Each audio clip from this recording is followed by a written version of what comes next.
Welcome, nature detectives. I'm Conrad Baker. I'm an outdoor educator with the New York State Office of Parks, Recreation, and Historic Preservation at Letchworth State Park, and today I have a nature mystery for you guys.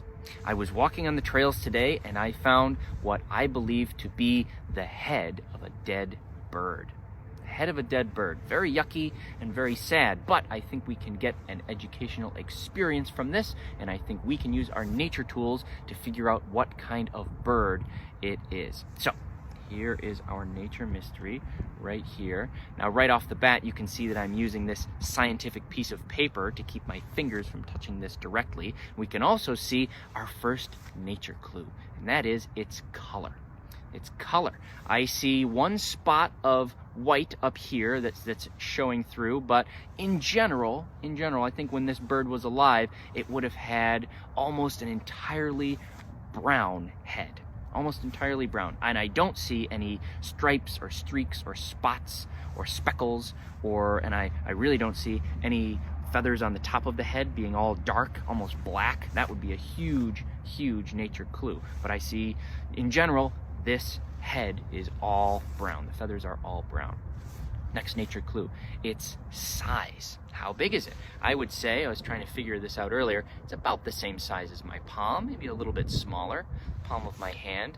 I would say that this bird is somewhere in between the size of a sparrow and like a great blue heron, somewhere in between there. And so being about the size of my palm, I would say that this puts this bird firmly in the medium-sized bird range. Medium-sized bird, maybe about the same size as a crow.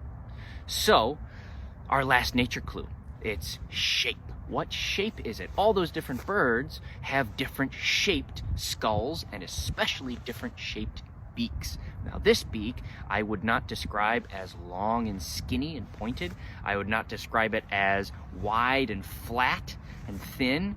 I would describe this as hooked. Comes straight out from the forehead and hooks down at the end. I'm sure you guys have already come up with a couple of guesses as to who might have a hooked beak. What kind of bird might have a nice strong hooked beak like that?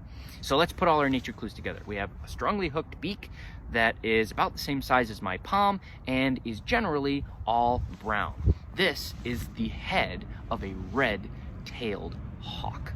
A red-tailed hawk. Now maybe you've seen red-tailed hawks out on your nature adventures. Maybe you've seen them hanging out on big dead trees watching for rabbits and squirrels in the wild. Or maybe you've seen them sitting on top of telephone poles watching next to the highway waiting for mice to run out. But maybe you've even seen them in big cities around Letchworth State Park like Buffalo and Rochester. They will sometimes hang out on city streetlights or on bridges, and they'll watch for pigeons and rats and other kinds of animals that live and do very well in cities.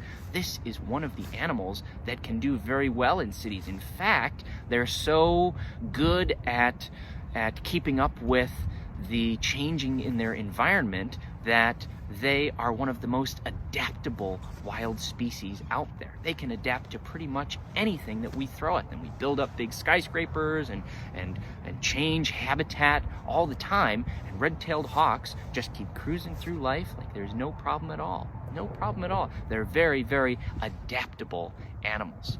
Very adaptable. Now, maybe if you want to put your nature detective skills to the test, you can look for red-tailed hawks in your neighborhood.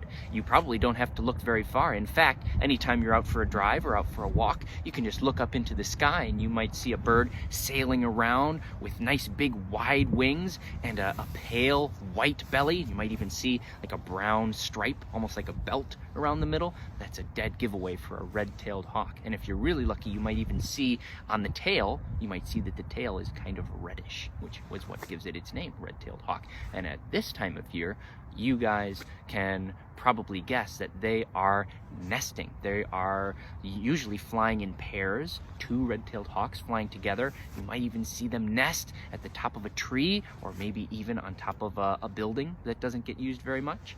And they can build some impressive nests out of large sticks that they might sit on and raise their babies in at this time of year.